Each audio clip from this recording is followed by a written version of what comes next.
Hello, this is Janet Mink. I'm with Alliant National Title, and I'm your presenter for the webinar today. A little bit of housekeeping before we go any further. This is a re-recording of a webinar that was originally recorded on Tuesday, July the 14th. I'm re-recording it today because we had technical difficulties on July the 14th, and I'm recording it as a joint webinar for Texas and Florida and our other agents in other states. So we're happy to have you all here with us today. For the agents in Texas, this webinar is eligible for an hour of CE for escrow officers. And in order to obtain your credit for listening to the recorded webinar, you will need to be sure that you access the content for the course, upload and launch the materials. And in the materials, you'll find an attendance report.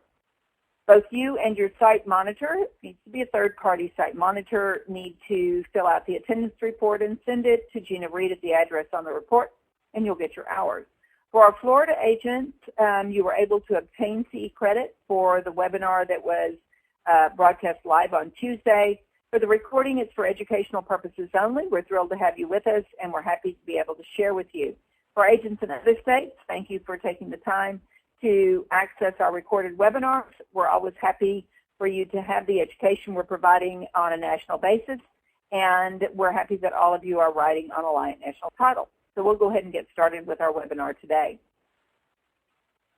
We're going to start with some things that's going to be sort of a review for those of you who have participated in previous webinars or live sessions on overviews of the TILA-RESPA regulation. So what we're talking about is called TRID, T-R-I-D. It stands for TILA-RESPA Integrated Disclosures.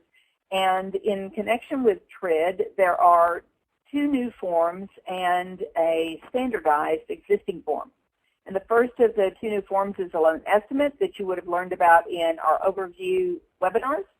And the form we're going to be talking about today is the closing disclosure. The closing disclosure combines the final truth in lending disclosures that the lender currently gives to the borrower at or before closing, and the HUD-1 settlement statement is prepared by the settlement agent and delivered to the borrower at the time of closing. The new CD, the closing disclosure that we're going to be using, is what's called a standard form, not a model form. And what that means when we say it's a standard form is it means that it cannot be modified unless the modifications are approved by the rule. So CFPB took a lot of time and trouble going through a process of reviewing forms and their look and feel and how they were perceived by consumers with those consumers in various focus groups and so forth. And they wrote up all the results of all that in about 800-page document. But the result was that they figured out what is the look and feel that a disclosure form needs to have for the borrower to be comfortable with it. And they've been settled on that for the loan estimates, and they carried that look and feel forward to the closing disclosure. So it is a standard form. The standard form, however, is dynamic, and that means that it has some characteristics that allow it to vary from transaction to transaction so that the borrower only sees disclosures that are applicable to the loan that he is obtaining. So CFPB says we don't really want all of the possible disclosures to be included there, and the borrower to have to sort through those disclosures, looking to see ones that are applicable to a transaction. So if you are doing a transaction that involves a fixed rate mortgage, for example, the disclosures with regard to adjustable rate mortgages should not appear on the form. So the form is dynamic. So let's talk a little bit about some of the things that are going to be different between the process that we use today for creating a HUD-1 and the process that will be used in the future for creating a closing disclosure. And the first of the major differences is that CFPB decided that all fees and charges should be itemized on the closing disclosure. They shouldn't be lumped together into a single item that actually included multiple charges. And that's what we ran into when, in 2010, RESPA and HUD came out with new regulations.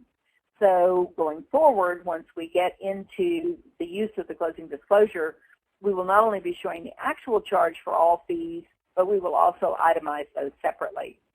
The fees and charges that appear on page 2, so page 2 is the page of the closing disclosure that includes the fees and charges, will be listed alphabetically.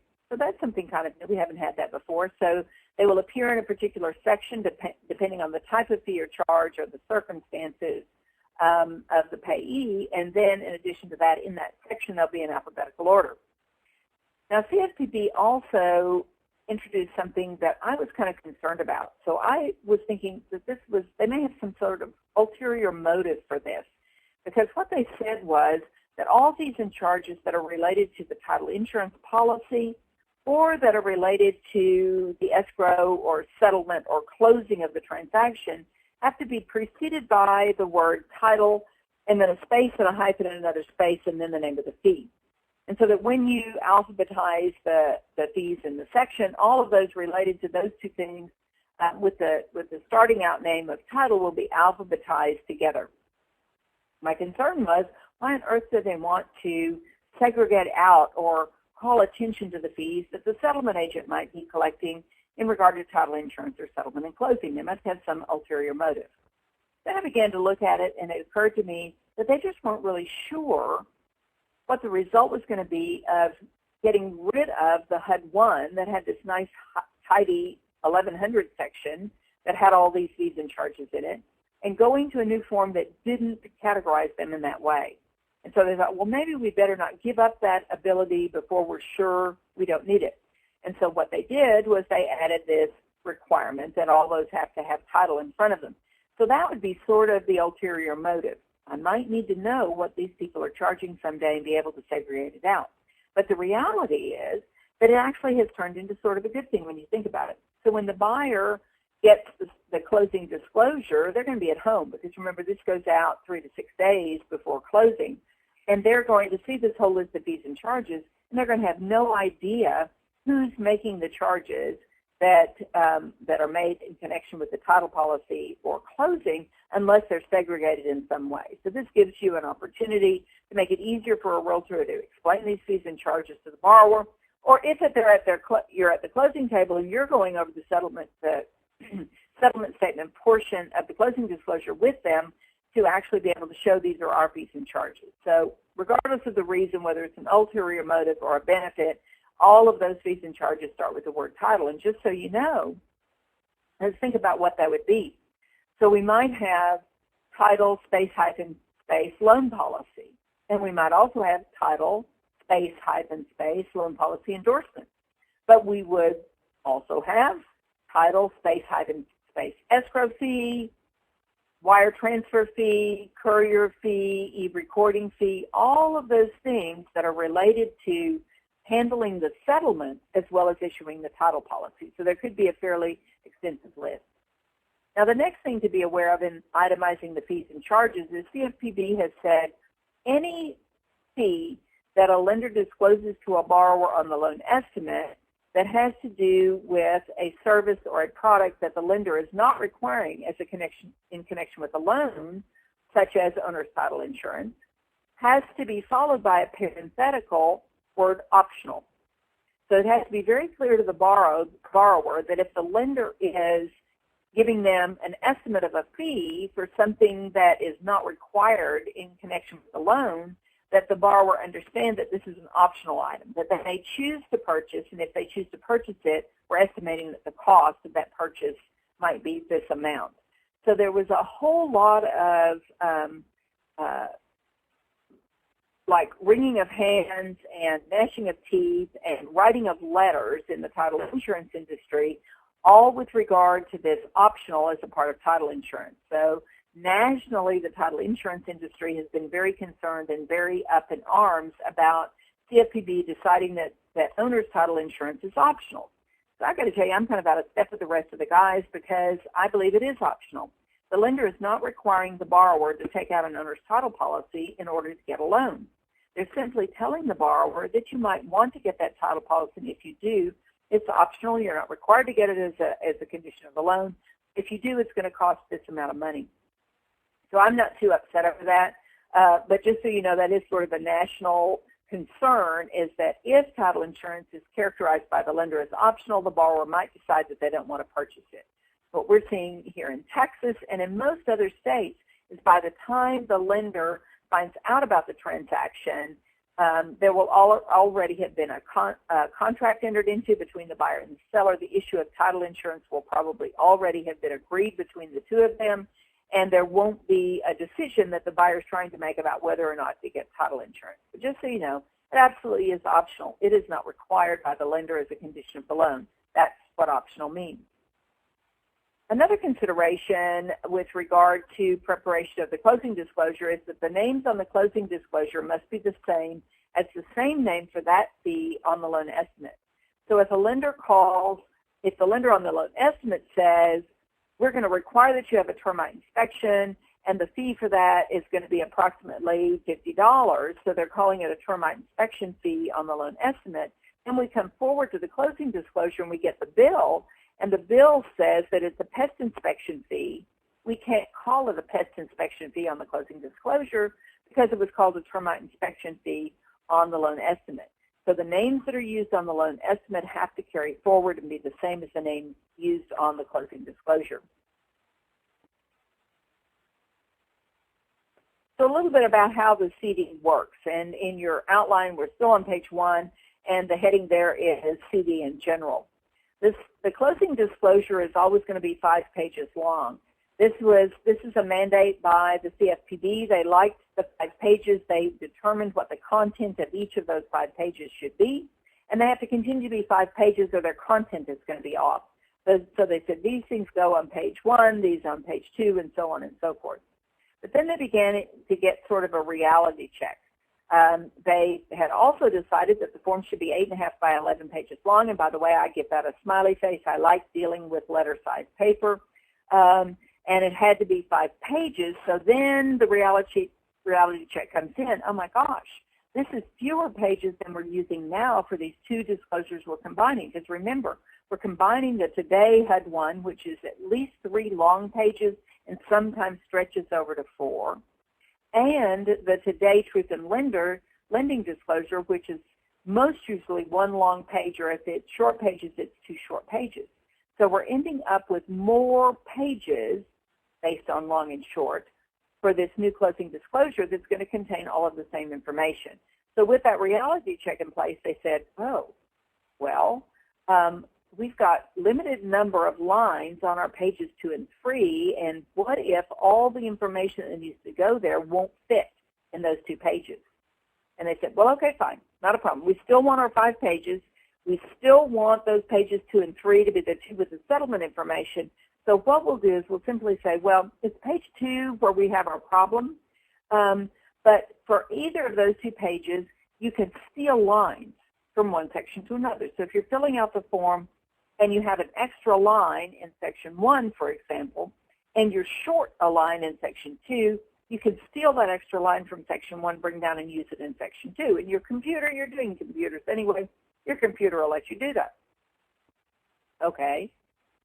So then somebody brought in a little bit more reality check to them and said, yeah, you know, but page 2 is going to be our real problem. Because right now, that's page 2 on the HUD 1, and it's supposed to be 1 long page, but every once in a while it runs over to another one. There's lots of fees and charges. So CFPB said, well, okay, fine, but we still want only 5 pages. We want the same content on each of the 5 pages. So what you can do, if you cannot make it fit on a single page 2, you can break it apart and have 2 page 2s. And more than that, you can't just break it wherever it ends up breaking. You can break it so that the top of page 2 becomes page 2A, which is loan costs, and the bottom of page 2 becomes page 2B, which is other costs. And that's what you need to do. So keep that in mind. We'll talk about it some more. One of the other things that's a little bit different from today. Today, we have fees and charges that we know exactly where they go. They go in the right place on the HUD 1 every single time. When we move forward into this new closing disclosure world, we won't always have things appearing in the same place every time. That's one of the things that isn't going to happen. So what's going to change? They're going to move around. They're sometimes going to be in section B. They're sometimes going to be in section C. Occasionally things will move to section H. Just get prepared for that and don't worry about it. On each transaction, you'll be making the determination based on the information I have, where should these fees and charges go? not on overall instructions. They always go to the same place. And one of the other unique characteristics is that borrower paid subtotals on the fees and charges page, page 2, roll up. And I call this TRID math, and we're going to kind of take a look at TRID math when we get a little bit farther along in the outline today. So now we're still staying on track. We're on page 1 of your outline, and I want to tell you a little bit about it. So what you're looking at on the screen is you're looking at a clip from a sample form that CFPB has published on their website. So they published the blank form so we could see what a closing disclosure would look like in blank. But then they realized that unless we could see one filled out, we might not really understand how it's supposed to look. And we needed to understand how it was supposed to look because it's a standard form. It needs to have, the fonts need to be the standard fonts. We need to answer questions and so forth. So they gave us a sample. So the first thing I'm going to tell you about the sample is they didn't really know what they were doing. They hadn't really filled out settlement statements before. We think there's some things about this one that are a little bit funky, but it does give us an opportunity to see how one works. The second thing I want to tell you is that I usually get a complaint from participants at this point because they really want to see the whole form, and I'm only showing them the form a piece at a time. So let me tell you that in your handout material, one of the content pieces that was available for this course was this sample form. It's a 5-page closing disclosure form with sample information filled in by CFPB. So as we're going through this, I'm going to keep you updated with regard to where we are in the outline, but you may want to be looking at the whole form because you might find it easier to look at the whole form at once. Kind of your option how you want to do it. So you can see that I've got a clip from that form on the screen right now as part of the PowerPoint. And if you'll look at page 2 of your outline, you'll see that that same clip appears at the top of the page. But then if you'll look below the top of the page, you'll see there's sort of a grid or a chart. And this is kind of your teaching and training tool. So throughout this outline, it's 26 pages long. You're going to have a clip. You're going to have some explanatory information, and then you're going to have a grid or an outline that tells you how to fill out each individual portion of the form. So that's your line by line. So this is a line by line talk. I'm not going to go through every single line of the form. You don't really need that because you've got this tool that you can use about how to fill out the form. And the tool is not just what Janet thinks the right way to fill out the form is. It's actually coming from the regulations. I searched really hard through the regulations to find what they were actually telling me about what should go in each area of the form. So however it works best for you, whether you want to work with the slides or you want to work with the outline or you want to look at the form, doesn't really matter to me. I'm going to go through the form a piece at a time with a clip on the screen and following up on the outline. So we start out with page 1. One of the things that CFPB did a pretty good job of is, besides the fact that the standard forms look pretty good, and I kind of give the forms themselves a 2 thumbs up, I think they look pretty good. The other thing is that the forms actually are arranged with information in the order in which borrowers typically want to see the information. They did a good job of talking to consumers and saying, what is the information that you want to see first, second, third, what's most important to you? And the borrowers, by and large, said that most important things to us are we want to know that we got that it's the correct interest rate, the one that we agreed to, that the amount of our monthly payment is what we thought it was going to be, and finally, how much money do I have to need to close today? And so by the time we get through page 1, you'll see that all that information does appear on page 1. But page 1 sort of starts out in a sort of a mundane fashion, and it just has information to identify the transaction for which this closing disclosure is being issued. And it has 3 different columns. It has closing information, it has transaction information, and loan information. And in the closing information column, immediately as soon as I saw that it's published on the TDHC and on the CFPB website, I thought they've got an error here. There's something that's not right because they're showing that the transaction closed on the same day that the closing disclosure was issued. And I know I went to classes.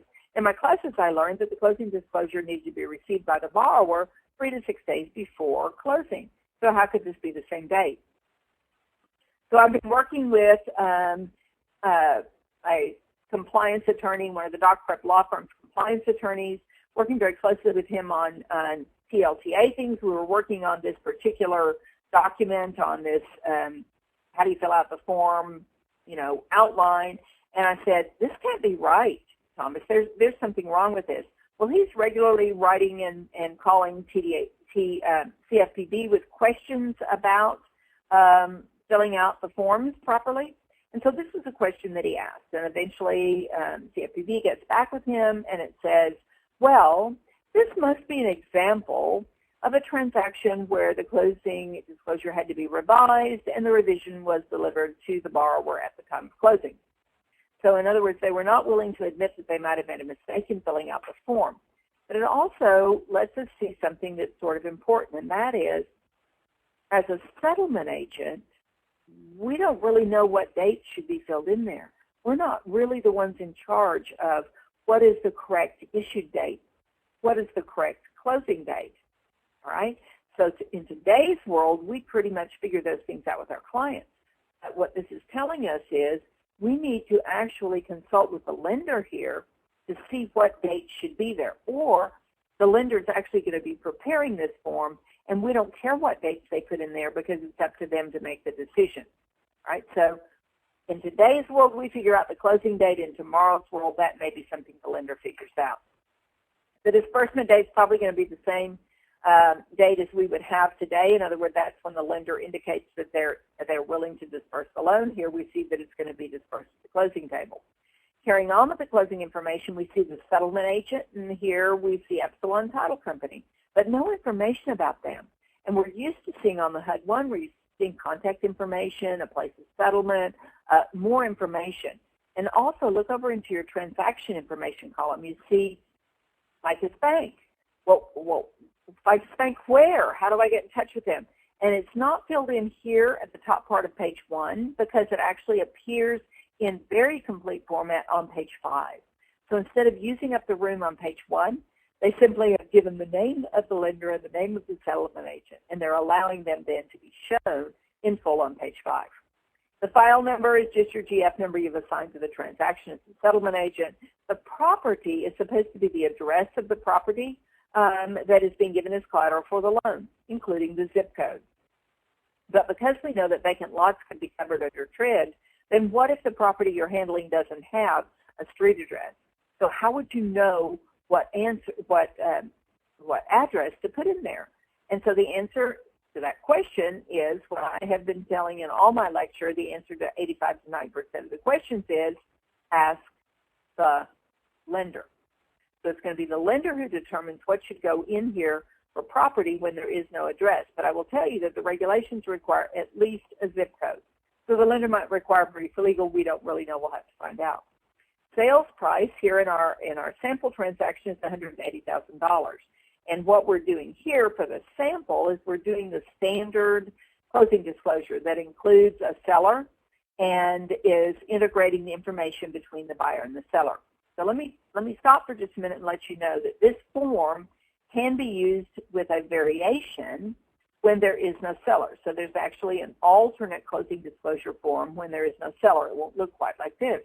But this form, the standard one, could be used if the lender wanted to on transactions with no seller.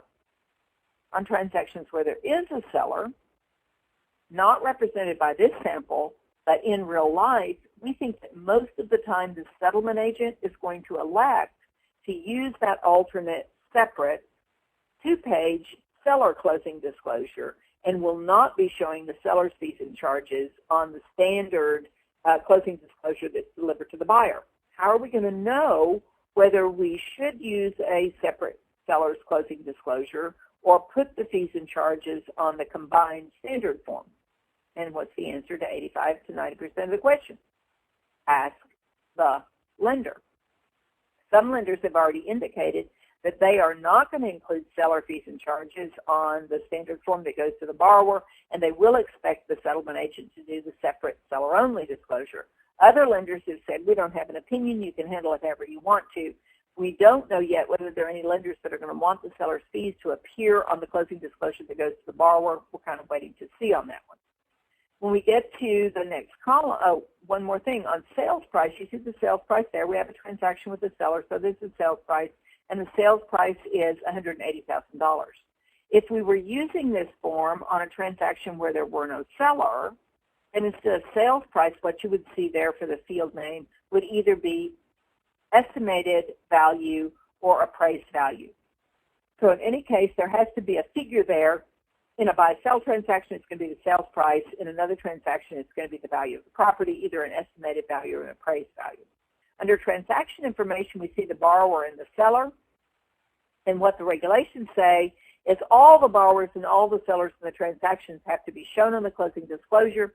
If they won't fit, in other words, if you have more than one of each or more than one that don't have the same mailing address, then you have to use an addendum just like you do with the HUD one today.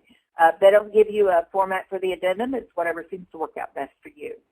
Now, if we go to loan information, the last column that we have here, we can see that we're looking at a closing disclosure for a 30-year purchase money mortgage. It's a fixed-rate mortgage. The type of the loan is conventional, and we have a loan ID, which is the loan number, and a mortgage insurance case number because this one happens to be an insured loan. All of those fields have to be filled in. I will tell you that in regard to the purpose of the loan, there are only 4 choices that CFPB recognizes. It's either purchase, refinance, home equity, or construction. So those are your only choices under the purpose of the loan. There are multiple choices under product. Notice that there's some blank space under product, and that means that if you have a product type other than fixed rate, you might have some additional information. So if you look on page 3 of your outline, I give you some product features that might need to be included there in that white space. And then page 3 also talks to you about how to check the boxes with regard to the type of the loan and fill in the loan ID and the mortgage insurance case number. So now we're moving on to page 4 of your outline. We're still looking at page 1. We're just moving down the page. Page 1 has 4 different parts. So this is the second part of page 1. And if you look on your outline on page 4, you'll see that I'm putting a smiley face here. And the smiley face is my way of indicating things that I think CFPB has done a good job on. I think they did a good job generally in the forms. There's kind of a clean look and feel. Everything has been crammed up close together. The ability for the borrower to look at it and instantly see things is probably pretty good. So I give them the smiley face on this. When you're working with your lenders, or if you have a lender that's wanting you to fill out the form, be very careful. In a number of areas of the form, this is one of those. CFPB has been very specific about whether or not the amounts that are going to be presented there can include what they call trailing zeros, which in the case of the loan amount would have meant 62,000.00, meaning no cents, and also whether or not there could be how many decimal points something has to be taken out to. You see your interest rate taken out to 3.875, and it tells you how far out you can take your decimal points. As a settlement agent, if you are not assisting the lender in filling out the closing disclosure but only providing the information for pages 2 and 3, you wouldn't be concerned with this. Notice that also over to the side of each of these things, there's a question that's asked. The first question is, can this amount increase after closing? And the lender has said no, no, no with regard to that. And so that simply means that the amount can't increase. We're dealing with a fixed rate mortgage, and so we're not surprised to see that. All right. Notice below that it says, does the loan have these features? And if the answer to does it have these features is yes, then you'll see that the lender has to explain that to it. So this is information that the lender would know, the settlement agent wouldn't necessarily know. When we move on to the third section, page 1, I have marked it up a whole bunch. You'll see on both the screen and on page 5 of your outline, I've given it a frowning face, and I've done a bunch of markup. I don't think CFPB did a really good job on this section of the form, and it's an important section of the form. This is where it shows the borrower what their estimated total monthly payment is. In this case, we see it's $1,050.26. But if I'm a normal person and I'm reading this form, I'm kind of reading down, and right below that I see this big number, $356.13, and it's just as big in font size is $1,050.26. What am I going to think? I got to tell you, what I thought the first time I saw it is that they were having to pay both that amount and the other amount. It says estimated taxes, insurance, and assessments. So it's kind of telling me I've got to pay both of these. But the reality is, if you look over to the right-hand side, it's telling you that of this $356.13, the property taxes are already in escrow, the homeowner's insurance is already in escrow, and the only thing that isn't in escrow is the homeowners association dues. Okay, well, that doesn't tell me anything yet. I can see that I've got an estimated escrow of $206.13. I guess that's the taxes and insurance, I'm not sure, but then how much more do I have to pay every month? So the form says, sort of nebulously, see escrow account on page 4 for more details. When you look to page 4, it doesn't give me monthly amounts. It gives me annual figures. So the only way I can reconcile this is actually do some division by 12. It does show me the homeowners association dues are $1,800 for the year. So that would be divided by 12, be $150 per month of money that isn't escrowed. And if I actually do the math, I say, okay, they're escrowing $206.13 plus $150 for my homeowners association. That equals the $356.13. Okay, that is just not clear and easy for a consumer. So I give it a frowny face, and the reason for the frowny face is this is something you need to understand and be prepared to explain and help the consumer over that hard spot. So this is like a rough spot in the road with the closing disclosure, something that we're going to have to add some extra help for. Now, if we go on down to the bottom of page 1, we're on page 6 of your outline. The first thing you see is what does the bottom of the page, costs at closing and cash to close, look like on the standard disclosure. And here you see that it's telling the borrower he's going to need $14,147.26 at closing to close this deal. Okay, that's great. Pretty simple, straightforward. If I actually look at the alternate form that's used when there's no seller, I see that it's showing it a different way. It's showing a checkbox. It's saying that this $29,000, which is a different transaction, so the dollar amounts are different, this $29,000 is due to the borrower at closing. I'm going to give him the money. Here's the confusion. On the top one, on the standard form with the seller, if you see a positive number there in cash to close, that means that's money the borrower has to bring in.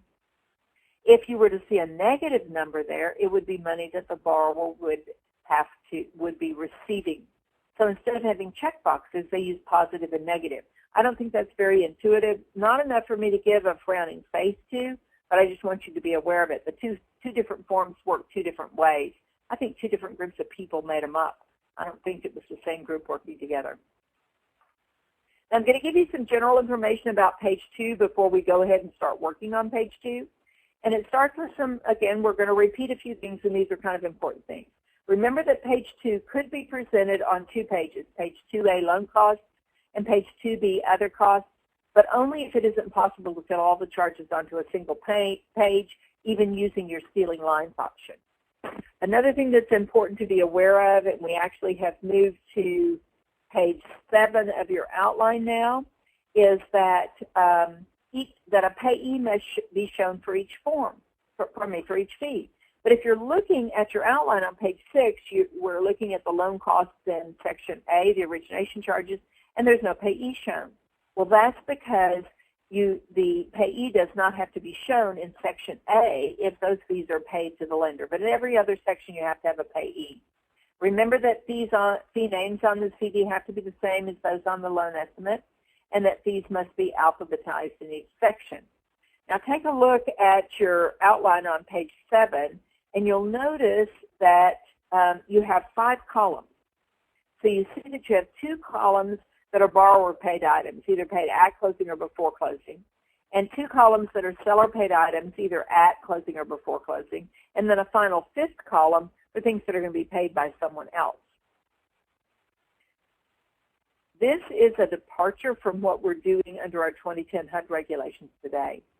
So CFPB says even if the lender has disclosed a fee on the loan estimate for the borrower, if that fee is going to be paid by another party at the time of closing because they contractually obligated themselves to do it, the seller in the contract says, I'll pay for the appraisal fee, or the realtor has said, I'll pay for the appraisal fee, whoever, then they say, well, okay, it doesn't matter that it's on the loan estimate, that's great, but you should put it in the column of the person who agreed to pay it. So you should charge the person who agreed to pay it.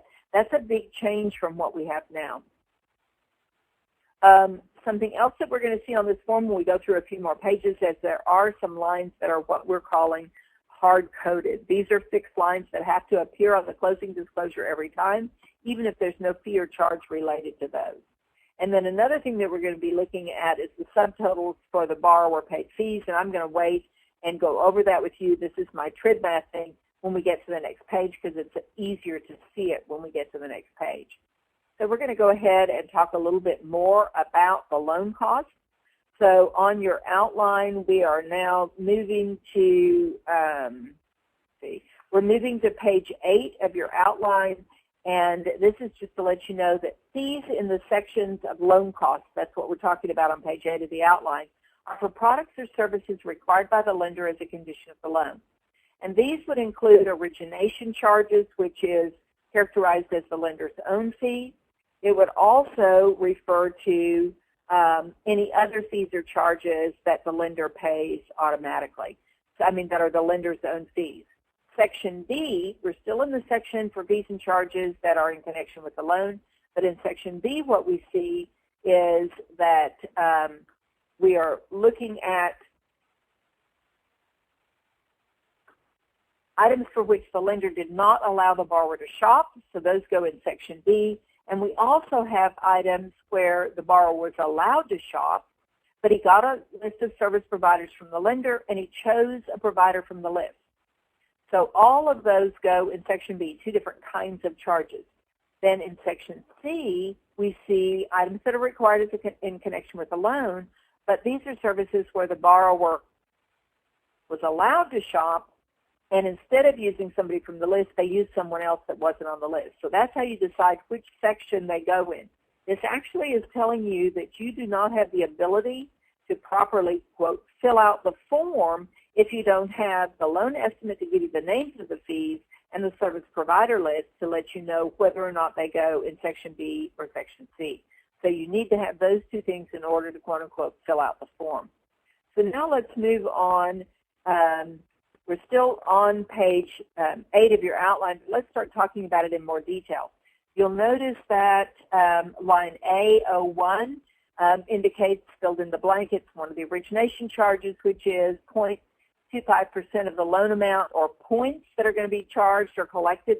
That's one of your hard-coded lines that has to always be there. All of the other things that are filled out on this page were individually filled in connection with this particular loan. But here's where I get a chance to talk with you a little bit about TRID math. So when you went to school and you were learning how to add and subtract, did you ever have the equation where you had to add 2 plus 2?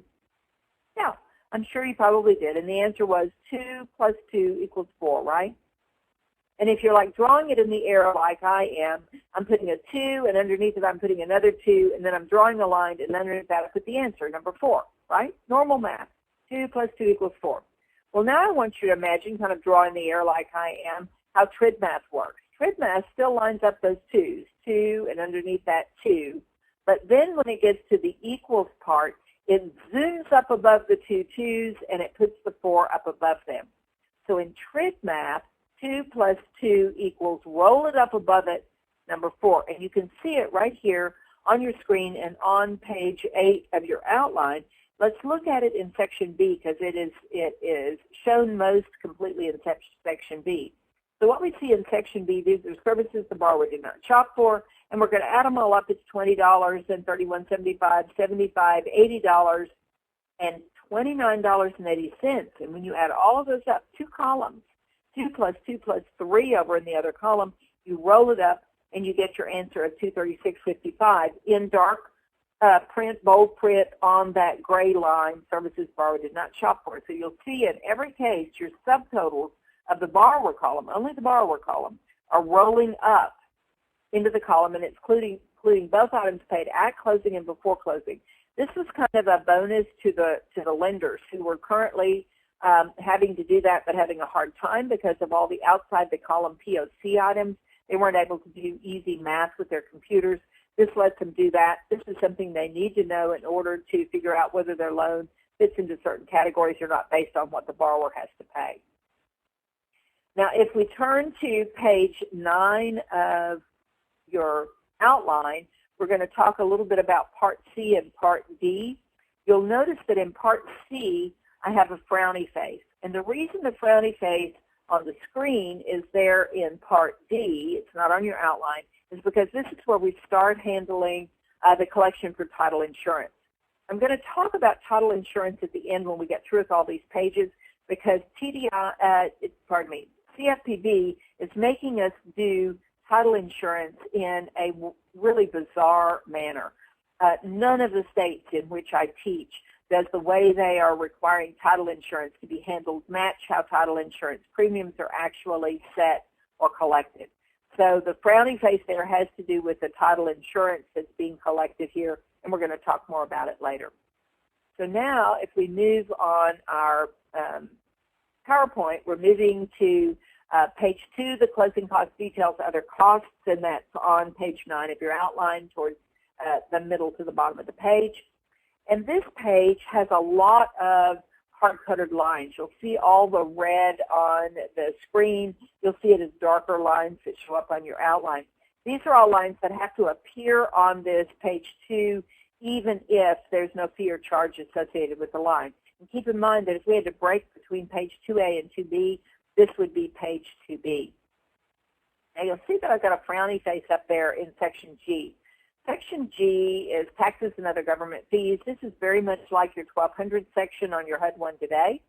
And it's really filled out pretty much like your HUD 1. But it gets a frowny face for me because CFPB has been very explicit in their instructions that you can only use one line, line E01, for recording fees for recording documents in connection with the transaction. And on that line over in the appropriate columns, you collect however much money you need. That would be okay, except they said, but we also want you to specifically tell us how much of that money was for recording a deed and how much was for recording a mortgage. Well, in their example, they make it really simple. They're not recording anything else. But that's not reality. In almost all your transactions, you've got more documents to record. So what would happen here is you would collect $40 for recording the deed, $45 for recording the mortgage, but over in the columns where you're collecting the money from the people, you've got to collect all the money for recording 2 releases, for recording a power of attorney, maybe a certified copy of a divorce decree, whatever it is you're recording. So they're going to see more money over in their column than they have over here, and the borrower's going to say, hey, wait, where'd the rest of the money go? And CFPB says, well, you don't need to tell them. They don't need to know that. They don't give us room for it. So I will tell you, for those of you on the call that are with that are going to be doing business in the state of Texas, this was one of the areas where Texas recognized that there might be a disconnect between the types of disclosures that a consumer really wanted and needed and what CFPB was requiring on this federal form. So the Texas Department of Insurance and the Texas Land Title Association started working a little over a year ago to create a Texas disclosure form that would allow Texas settlement agents to fill in the gaps that CFPB had left in the federal form. That form does allow us an optional item, a detailing of the cost for recording each document. It's not required by Texas regulations, as we can see here, not required by CFPB, but it is something the consumer would probably like to have. The line under recording fees is called transfer tax. And in Texas, we're lucky we don't have a transfer tax, so you don't have to pay attention to that. But I do have people from other states who are on the call, and we may be the only one that doesn't have a transfer tax. With regard to that one, luckily for you guys, CFP was a little bit more realistic, and they said, well, we recognize there may be multiple transfer taxes with different calculations, and so therefore you can have additional lines for transfer tax if you need it. The payee for the transfer tax is supposed to be the entity assessing the tax, even if that's not the entity you actually cut the check to. A lot of times you're cutting the check to the recording clerk, but they're passing it along to the taxing entity. So this should be whoever is actually assessing the tax. Section F, the prepaid section, very similar to the 900 section on your HUD 1 today. Section G, initial escrow payment, again, very similar to the 1000 section on the HUD 1 today. Nothing special to tell you about either of those.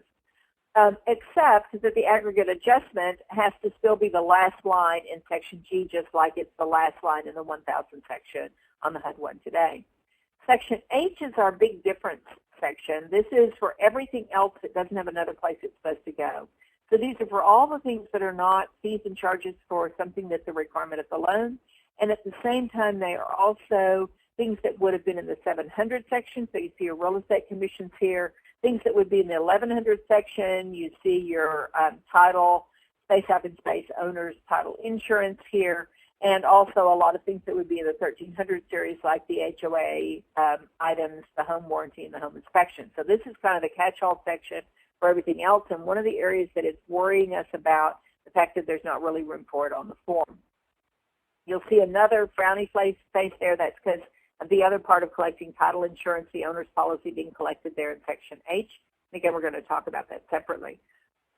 When you drop down to the bottom here, you'll see we've got one of these TRID mass subtotals on line J, but then underneath line J, I guess it's still in Section J, they didn't number the lines for whatever reason. You see the subtotals for all of the columns on items that are paid at closing or paid before closing. So we have items that we can actually use to create our settlement statement. We see that someone needs to pay $405 and that we're collecting $9,682 from the buyer at closing, and it looks like the seller's paying $12,000 some odd dollars. All of that works great until you see the next red line below that, which is lender costs. And now we are on page 10 of your outline. And for lender costs, it's sort of interesting. And the best I can figure out from the regs is that lender costs, lender credits, if the lender said they were willing to give a general credit to the buyer, not that they were willing to pay for certain fees, which would be different, but a general credit to the buyer, then what you would see here in the at closing column would be a negative entry. And in order to determine what number to carry forward to the summaries for the borrower's closing costs, it would be this total closing cost paid at closing minus that negative number, and that's what you carry forward to page 3. So when we go to page 3, and your system should be doing it that way, your automated system. When we go to page 3, which takes us to page 11 of your outline, the top of page 3 is still part of the lender disclosures. This is where the lender is disclosing to the consumer a comparison between the calculating cash to close items that were on the loan estimate and the final calculating cash to close items from this closing disclosure. And then for each one of those, they have to tell the consumer, did this change, yes or no? And if the answer is yes, they have to explain where the consumer would look for the information about how it changed. So the calculating cash to close is not really something that's part of the settlement statement. It's part of the disclosures made by the lender in connection with the loan. If we go on past that, we're still on page 11, we get to the bottom 2/3 of the page. So the second third of the page is summaries of the transactions. This is very much like the top part of page 1 of your HUD 1 today. There's not enough difference for me to try to explain to you how all of it works. So I'll just kind of very generally tell you a couple of changes that we see here. All of these fees and charges, except for these homeowner association dues that have been added to it, all of those fees and charges, we're now on page 12 of your handout. All of those fees and charges are going to be sort of hard-coded. So then anything else you're going to add below those numbers. Notice that there's sort of a heading there for adjustments before the adjustments for items paid by seller in advance. That's kind of a good thing. It lets us have some adjustments that aren't necessarily related to things that are paid before or after closing. But the rest of it's filled out in very much the way you're used to filling it out. You can look at your specific instructions in the grid below it to get a little bit more information about each of those fields. When we go to the bottom third of the page for the summaries of the transactions, it's like the bottom half of page 1 of your HUD 1 today. It has a couple more headings than we had. One of them is called Other Credits and one is called Adjustments. Notice that your seller credits on the sample don't appear in either the Other Credits or the Adjustment section. And that's because the form requires you to indicate seller credit as something different from the others. So we're on page 14 of your outline now, and it goes over to page 15. So on page 14, you'll notice that we have the seller credit, we have other credits. Please ignore the fact that CFPB thought that there should be some sort of a rebate from the title agent to the buyer. We're not aware of states that allow that kind of rebates, at least none of the states that we're working in. But those are the only things that are a little bit different. You see your seller credit there. That would be showing up on page 14 of your outline. That's like when you have your TRID form contract that says that the seller agrees to pay $2,500 towards the buyer's closing expenses. That's what's called a lump sum seller credit, and this is how it would be represented. So now we're going to talk about title insurance. This is a place where there's a big frowny face.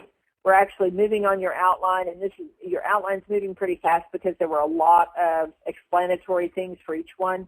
We're actually on page 18 of your outline now.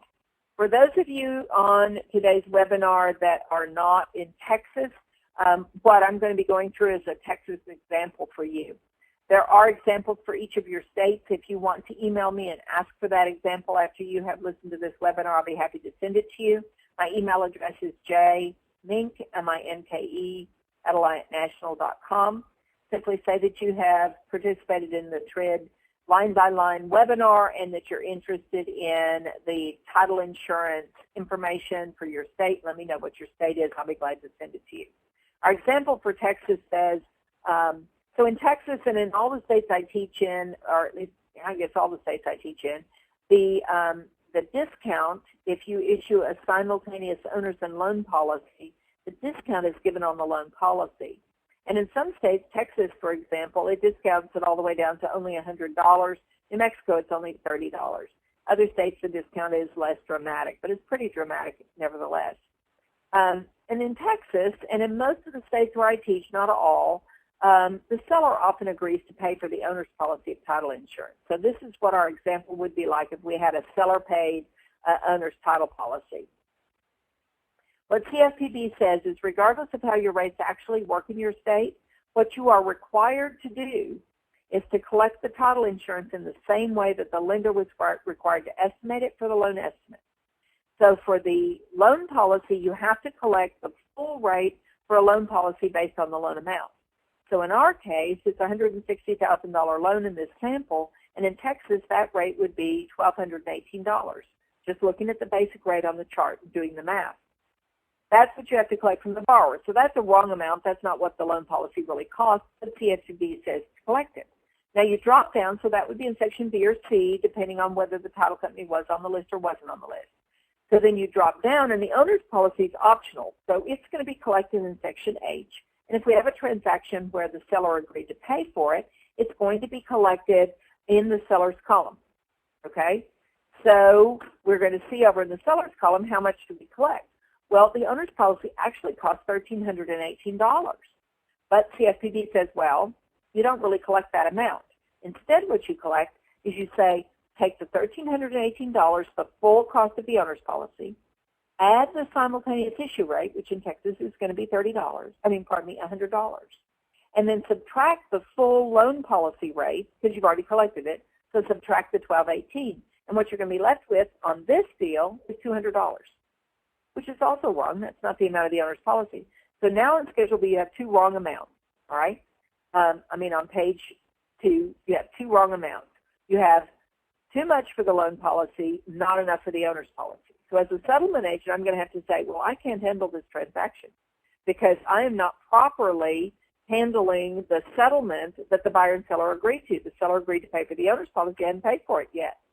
So what you have to do in order to make it work for the settlement in the agreement of the parties is you've got to come over to page 3, the summaries page, and you've got to adjust that premium between the two parties so that each pays what they agreed to pay.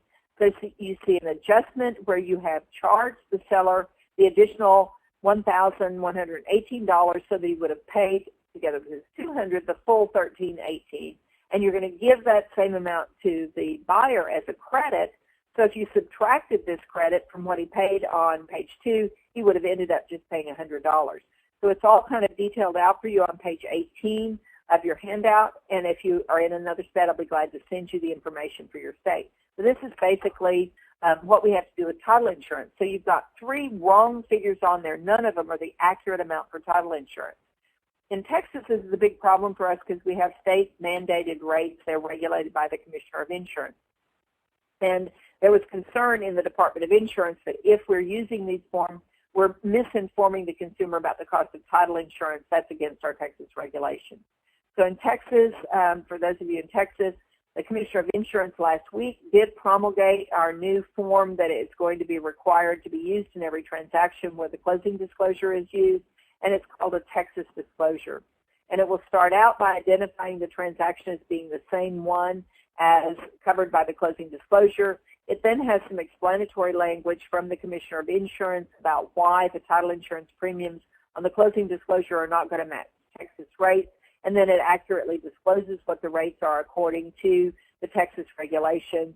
It looks very similar to Schedule D of the Commitment for Title Insurance that already has to make those disclosures. And there's some other disclosures on the form as well, including the reporting fees that we talked about. I did a webinar for TLTA on this last week, which is available for download from TLTA, and I'll be doing a webinar for our Alliant National agents on the Texas disclosure in September, so I can bring you all up to speed on it before the October effective date. The next thing that you see, if you look at page 19 of your outline, is what the alternate form of the closing disclosure with no seller looks like on page 3. So page 2 looks very similar to what we've already gone through, but the alternate form looks very different. Instead of starting at the top of page 3 with a cash to close, instead it starts with a big, huge table called payoffs and payments. And this is where all of the things that are not fees and charges related to the transaction, but are items which the borrower would have to pay, would be listed. So it would be a payoff on any existing mortgages.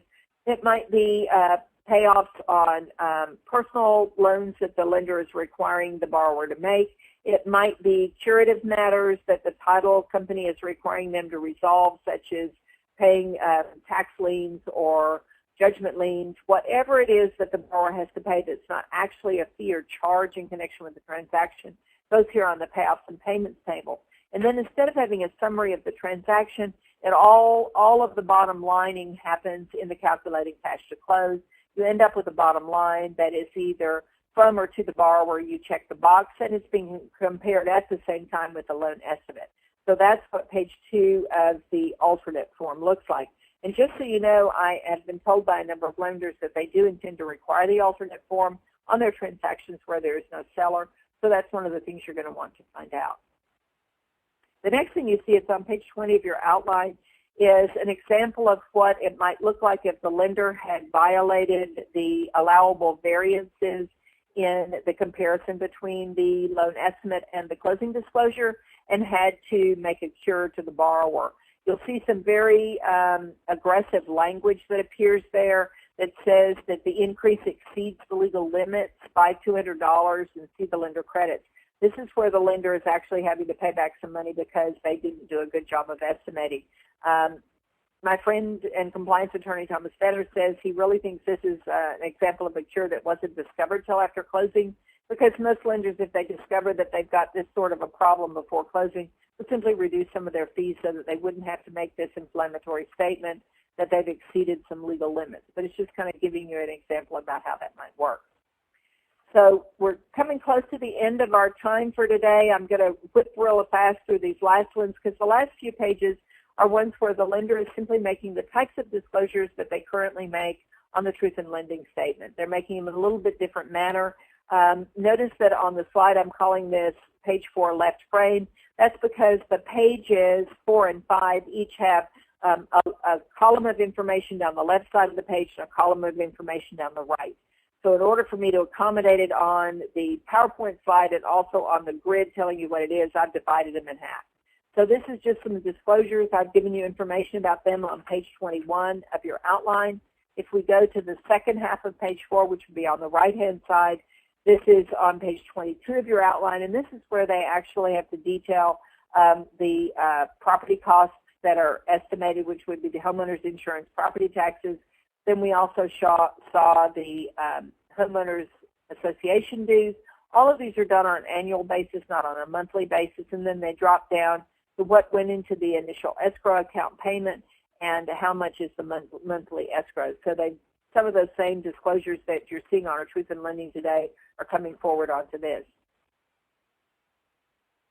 When we go to page 23 of your outline, you see at the top of that page some optional disclosures that would be made if the loan happened to fall into these categories. If the loan had an adjustable payment or the loan had an adjustable interest rate, these two disclosures would appear at the bottom of page 4. They're not on the sample form that we're looking at because we were dealing with a fixed rate mortgage, but I've given you some information about how they would have to be filled out on page 23 of your outline.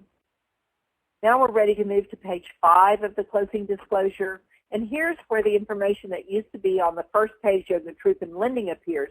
And that's because the borrower pretty much told the lender they weren't that interested in knowing about their APR and that sort of thing, so it's on the last page. And so you'll see that on the outline I'm giving a smiley face, actually a little face holding a flower to the annual percentage rate, and that's because of the sentence that CFPB has put in there that says this is not your interest rate. We know that the buyer always freaks out that he didn't agree to this interest rate, it's not his interest rate. And then you see an oh no next to the total interest percentage or the tip. Oh my gosh, who wants to see that they're paying 69.46% interest?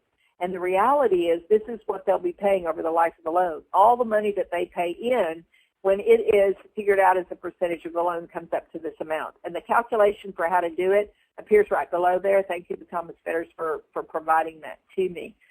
So we're on page 24 of the outline. And at the bottom of page 24, I've given you an action item. What I think is going to be the most confusing thing for the consumer in this whole closing disclosure is the whole title insurance thing. The requirement that we misdisclose the cost of title insurance to the parties. I think you're going to have the most trouble with it at the closing table. I don't think they're going to understand it at all when they get the closing disclosure at home. We have tried, all of the members of the industry have tried to get CFPB to recognize that they're making a mistake with regard to this, that estimating is one thing and collecting actual fees and charges is something else again. They have turned a blind eye to that. They have turned a deaf ear to that. They are not listening and they're not doing anything about it. I really think that the only way we'll get anything done is if the consumer cares. So I've sort of concocted Janet Mink's nefarious plot that says if you're at the closing table and you've gone through this closing disclosure with the buyer or with the seller, and you get to the end and you get to page 5 and you see this big question mark, CFPB is requiring this to be on the form. First they're saying, if you have questions about any of this stuff, contact one of these people that's in the Rolodex that's below this. But if you have, if you need additional information or you want to make a complaint, please contact us, and they've given a website. So I'd like to point it out to the consumer. And I'd like to say, well, you know, I hope I did a really good job for you and you're not going to be unhappy with me and complain about me. And I think your lender did a really good job too. I hope you're not going to complain about them. But we'd really like you to give CFPB some input about your closing experience.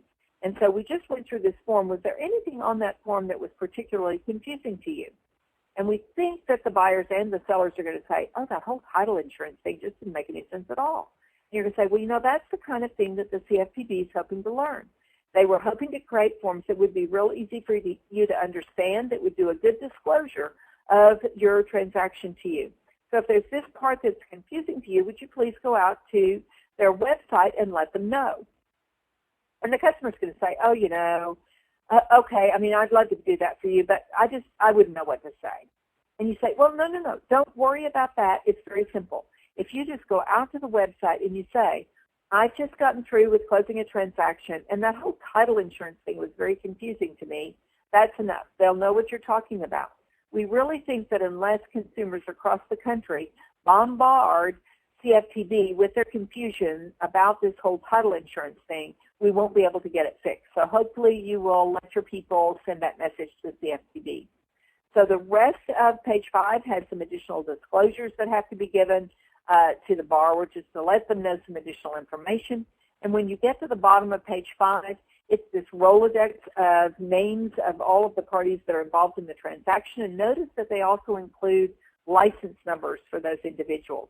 So this is something we haven't had to give before. It's not just license numbers for the real estate brokerage or for the settlement agent, but also for the contact parties that are given before. CFPB is really big on licensing of everybody, and this is their way to tie it all in.